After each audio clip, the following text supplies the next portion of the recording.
Welcome to Stories and Stanza. I am your host Abhra. I am a poet and I created this podcast to bring you a montage of real stories that make life beautiful as poetry. Some stories are my own and some are from the wonderful people who have chosen to join me as guests and bring their incredible journey. Stories include a creator's passion or unfolding branches of human emotions in the face of failure, or unfamiliar chapters from the past that remind us about the richness and vastness of life. Embark on a voyage of exploration, contemplation, and motivation with me. Please join me in welcoming today's guest speaker. Hi Steve, welcome to the new episode of Stories and Stanza, and we are here to discuss about the writing process. Thanks for joining us today. Why don't you tell us a little bit about yourself? Well, first, thank you for having me on. I just want to make sure I'm getting your name correctly. It's Abhra? Yes, that's correct. Yes. Thank you. Good. So because it's written as A's, and that's how my mother tongue uses pronunciation. A's are pronounced as O's, and it has been a lifetime of pain telling people what's the proper pronunciation. Question, northern or southern India? Eastern India. Oh, eastern? Yeah. All I know is the food is good. So You did it perfectly. Yeah, thank you so much. Okay. Me, well, I'm a writer and a poet from Canada. I live in Ontario, near Ottawa. I have 3 published books, and I generally do the vast majority of my daily writing on Twitter. Outside of that, there's not really a lot to tell about me. It's right. Relatively mundane. So is it like you write on short pieces and then you stitch them together to make something bigger? Not generally. I keep most of my pieces very short. Okay. I'll do the odd long piece, but I find the impact is stronger on a short piece than it is on a long piece. And a long epic poem is great, don't get me wrong, but I think you can get the feeling out in 4 short stanzas. Yeah. And is it poetry that you generally write? I write a lot of poetry. I do have a novel out and a novella as well. Right. And I'm working on another novel. But on a day-to-day basis, I generally try and put out a couple of poems every day. That's fantastic. And can you so in this podcast I'm just trying to understand about the creative process of people where they can come and share their stories. Do you want to share any experience, like when you started writing or what inspired you to get into the world of writing? I guess I've always tended to lean towards the creative side of life. I believe my first poem was probably in the 5th grade. And the only reason I ever remember it is because I used the word obelisk. Right. It's a relatively, you don't see obelisk used very often. Yes. So I started then. I didn't do a whole lot for a while. And then I wrote as a teenager a fair bit, teen angst and all. And then as a young adult, I ran into some trouble and I stopped writing for a long time. I started again a few years ago, and I got good feedback. A lot of positive response, so I just stayed on from there. And when you published, did you self-publish or did you go through an agency? How did you do it? So for the books, they're all self-published.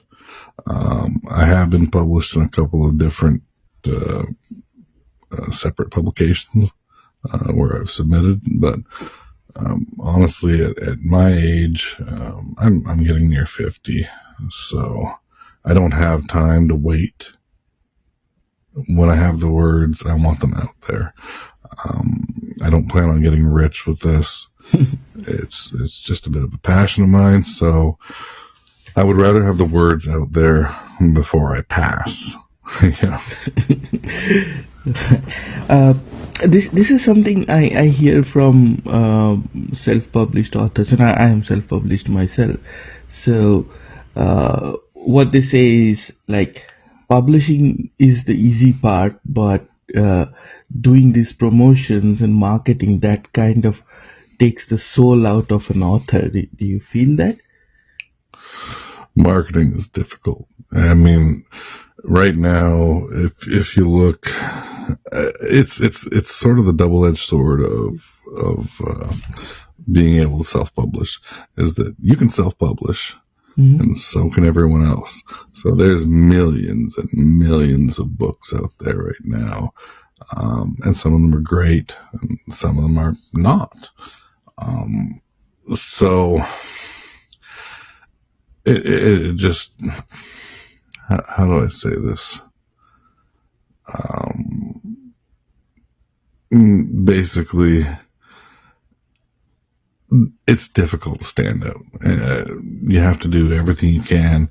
I personally would recommend, if you're going to publish yourself, do it as if you were doing it professionally through a large publishing house. Pay for your cover. Get an editor.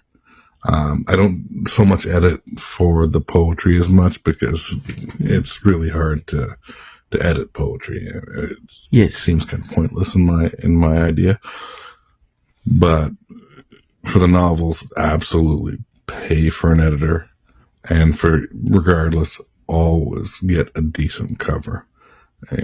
Have pride in your work. Exactly.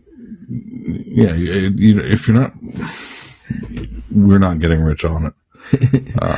If you're one of the, 0.00001% who managed to get big, it's great. But for the rest of us, it's there to get our words heard. Exactly. I mean, I came across a very interesting discussion recently, as in with all these AI tools and stuff, like people are using AI-based book covers, whereas I always go back to a watercolor artist, and I give the person an idea that this is how, this is why I have written the book, and can you come up with something? And I take that idea and make it into my cover. But people are saying that if you can use AI, why don't you do that? And some other people say that if you get AI to do your cover, then who is going to read your book? I mean, give that human touch into that. I have seen your covers. I did check your link, and they're beautiful covers. For me, I have 3 covers that I've done either paid for or done myself. I purchased one that was pre-done, but I had it tied to the story that I was telling. And the other 2 were my idea and the help of a friend. And honestly, I can't advocate using AI. You're taking work away from somebody who could use it. B, there's no soul to it. If you're going to have an AI cover, then you might as well have AI words. Exactly. I am very anti-AI. There are instances where it could be used. But not creatively to me. Absolutely. I've used it for cover letters. For applications for jobs. But for actual creative work? No. That is, I guess, an awareness as well for everyone to follow. I think that some people get too competitive, in this publication world, and then they do whatever they need to get their work out there. So I definitely agree. I don't think that AI should have a space in the creative side of things, or else that's all that will be left. There will be no soul to it. Yeah, absolutely. I mean, and if you're in the cookie cutter genre, if you're just writing the same book over and over again, I guess, but even then, where's your touch? Where are you? Especially at this early stage of AI. I mean, AI is still very early. You're going to have your own quirks, and if you pick up a novel from someone that is someone that you read on a regular basis, they have their own particular style. AI won't have that. Yes. Coming to the genre, I have a very important question there. Like, I see people, they have defined their genre as in, I am in the fantasy domain, or I'm doing mystery or whatever, and then they stick to that, and they each are like a sort of a vertical thing between in the whole creative space. It feels very divided. That okay, I am there. I'll only read this. I'll only support this. Have you noticed that, like, between writers? I'll tell you where I'm coming from, because I helped a friend publish this year, and when that book got out, we were trying to tell people that it's a collection of short stories, and not many people liked it, saying that it doesn't fit into this genre, it doesn't fit into that, and we realized that everyone is very divided into these categories, so to speak. Yeah, absolutely. For me, if you're going to write. You shouldn't be writing with a thought that I need to write into this genre. The words that come out of you should be your story. If it happens to be a horror or a fantasy, or doesn't matter what, it should be your story, not predetermined by a set of rules that someone else dictates. I'm going to get probably a little bit of shit for this, but I had an argument with some people about the romance genre, and they told me that no, to be considered a romance author, you have to have a happily ever after ending, or at least some direction of that. And my words, bullshit. Your story is your story. If you're writing to a template, you aren't creating. Yes. You're writing an essay. You're writing something that someone else told you have to do. And I don't agree with that. That's not a creative. That's not being creative. That is trying to make money. And I was lambasted. I was told, no, you are not. You will be, if you were to write something like that and call it romance, that you would be laughed out of the genre. And it just, I couldn't understand that. No, I understand that from you. It's I find it somewhat disturbing as well that you have to be like, if you're writing, it has to fit into what is there in the market, sort of, and that's how mostly happens with all the movies. Like they have a set pattern, and it's like the story is manufactured into it. That's not creativity. Mm-hmm. Absolutely. It's a recipe. Exactly. It's no longer your own personal recipe. Now you're following somebody else's recipe, and it makes no sense to me. Your biggest authors out there will step outside of their comfort zone.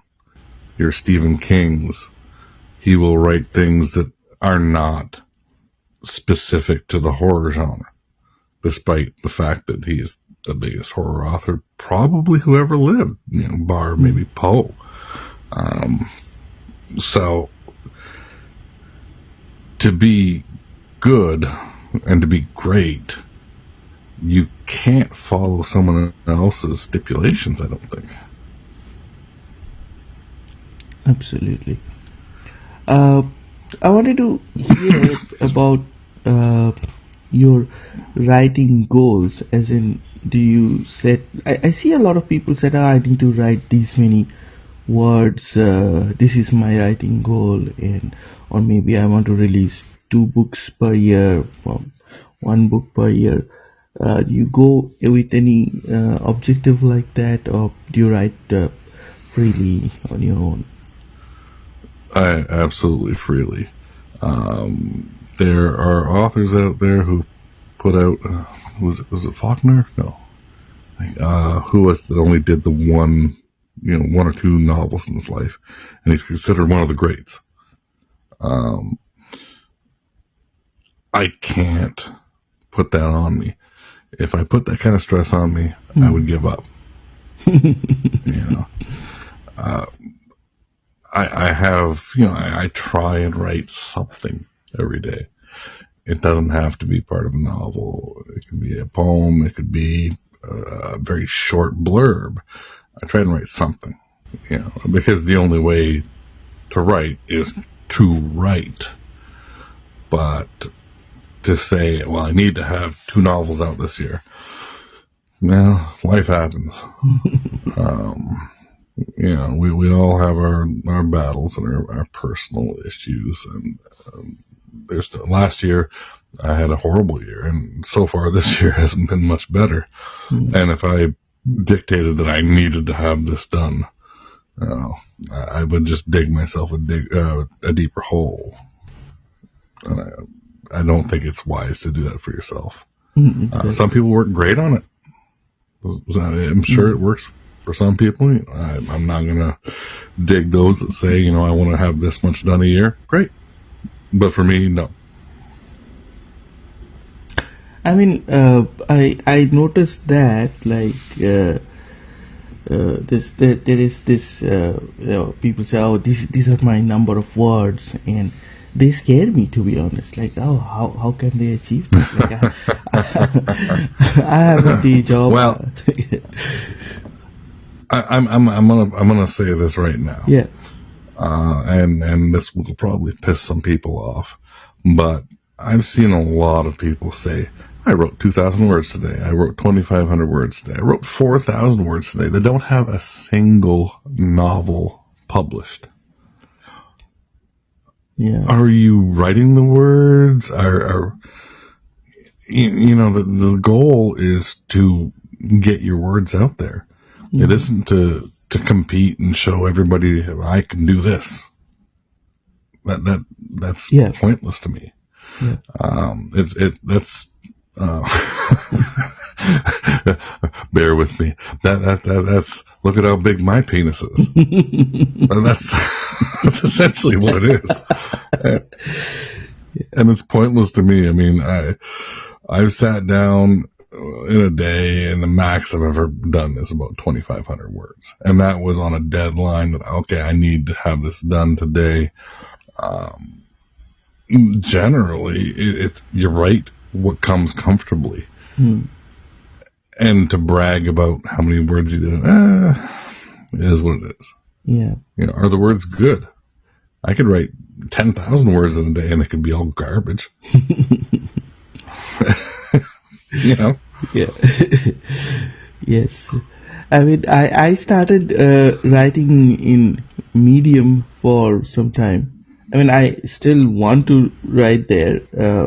Made a few interesting writers on that platform. But Actually, I'm on Medium. You are? Okay.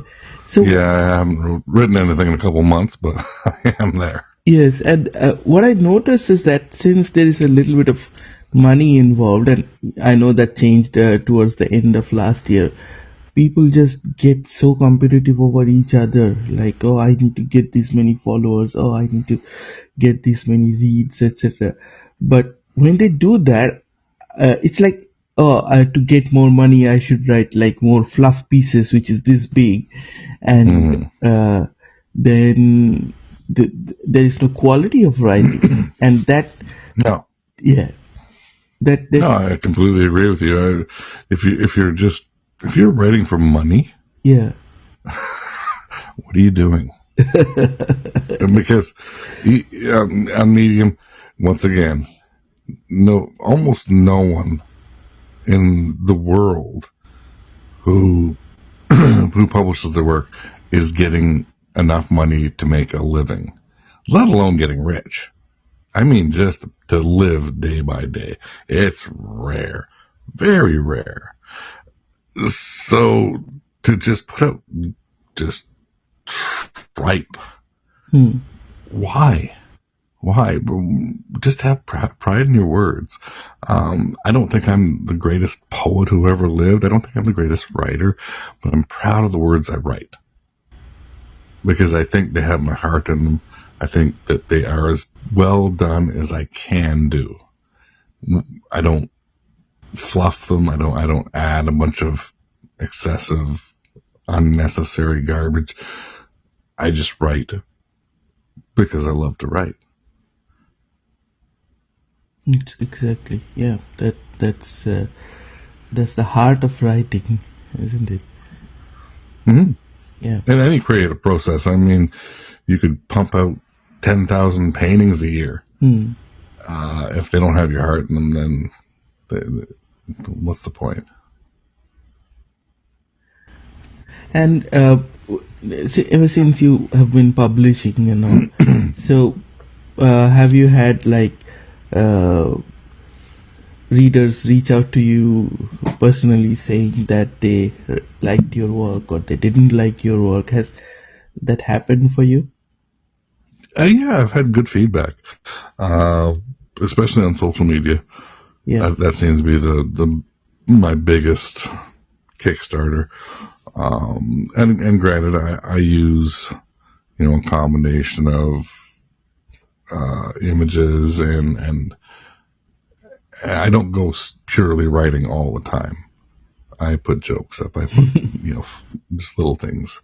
And I've had actually, considering the size of my sales, I've had really good feedback.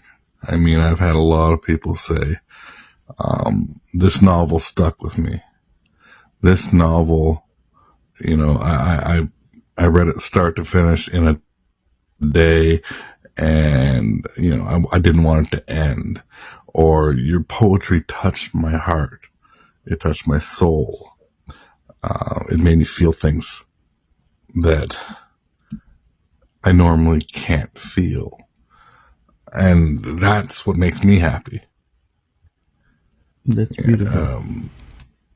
I've had a lot of luck lately. I've sold a lot of signed copies. Yeah, I put a little ad up. I had some author copies I'd been planning on using on signing that I never got around to the signing. So I just put it out there. I have a bunch of copies. I'd love to sign them and sell them off. And I've gotten rid of all of them except for 2. And everybody that's received a copy has been, I love it. Thank you. That's beautiful. Thank them. So it kind of shows that like you need to engage with your followers and with the readers, so to speak. Because I mean, I guess we have been following each other for a while, but you were recommended to me by someone who read your book, and then I approached you. So I think I found that very interesting. Yeah, I believe she was actually somebody that got a signed copy. Yeah. Really, really nice person. I won't mention her name in case she doesn't want it publicly on air, but yeah, no, I was very honored. That touched me. That's great.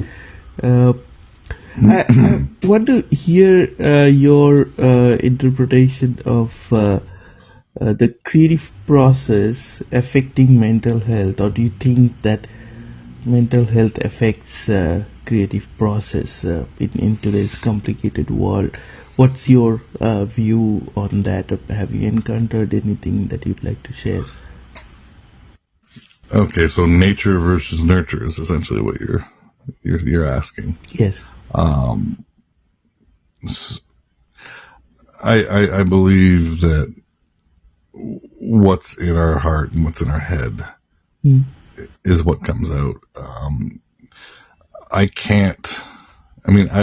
I've written the darkest of pieces and days where I felt all right.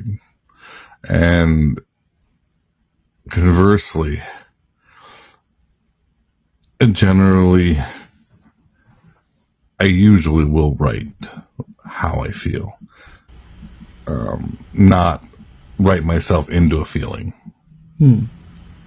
It's very rare. I can write something that is light and beautiful, and generally that's because that's how I feel. It's rare for me to write myself into something.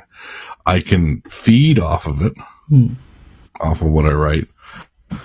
If I'm feeling dark and I write, I can write myself darker.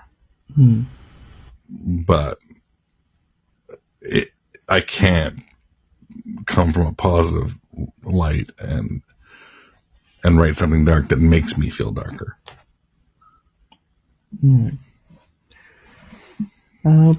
We are coming towards the end of the session. Would you have any advice for new writers or someone who wants to publish but they're holding back? All right, first thing, write. Just write. Because it's great to talk about writing. And I'm the first one to be guilty of this, is that I'm going to do this, I'm going to do that, and then I never get around to it. But if you're not writing the words are never going to be there. So write. Take pride in it, obviously. I mentioned that before. Treat it like it's your baby. Put the money into it. Put your pride into it. Put your time into it. And, if it gets reception, great. And if it doesn't, you can be proud of it, regardless. You don't have to be affirmed by others. Yeah. That's my opinion anyway. Oh, thanks. Thanks for that, Steve. So, and I wanted you to read something from what you have written, something that you're really proud of, because that would be a nice way to end this discussion. Would you have anything in mind that you'd like to read? Sure. I kind of veered away from anything I've done recently because they're all very short, and then we'd be walking out here in about 15 seconds. I wrote something a while back. It's a bit long, and it's just I did it maybe 5 or 10 minutes, but it flows nicely for me. Well, let's. I don't stick. Yeah, I don't go strictly for rhyming poetry. I do both, but this one's a rhyming poem. So if you want to hear it, definitely. Yeah, definitely. Okay. I don't have a title for it. I rarely title anything because I don't think it's really necessary. Also, I'm lazy. No, it happens to me all the time. I do not title my Okay. writings and find it difficult to if I have to give it a name later. Yeah. Okay. So let me start. Um, Dines on dreams, his outlook bleak. While flesh is strong, the soul is weak. Not so unique, a numbered name, for every day now feels the same. He plays the game from puppet strings, the dream now done, a nightmare sings. The song it brings is out of tune, perhaps it's time, too late, too soon. No happy boon, nor plastic smiles, trapped in machine, he turns the dials. Away he whiles his final days, no rainbow skies, just blacks and grays. No sunshine reigns, for Saul is gone, puts out his eyes, becomes withdrawn. A simple pawn, no bishop, king, now out of moves, he winds the string. To watch it swing in his mind's eye, thinks to himself, we all must die. Why even try? He ties the knot, and eyes a beam, he's found the spot. The rope draws taut, the fibers tight, around his neck. He bids good night. Thank you. Welcome. Yeah, that was lovely to hear something you've written, and the effect it creates is really nice. So once again, thank you for joining me for this podcast. And you're my first guest, so it's always good to... I'm quite honored. Thank you. Quite honored. And Thank you for having me on. let's see what people think about this episode, and maybe we can do it again some other time. We can. Yeah. Absolutely. So far away from each other, and we are doing something creative that is very, very interesting. Okay. Sure. So I'll stop the recording, and I think you will also have to do that, and you'll record, you'll upload that in the cloud, and then I'll merge those two and publish, right? Alrighty. Yeah. Will do. Fantastic. Thank you so much once again. Have a lovely evening. Thank you.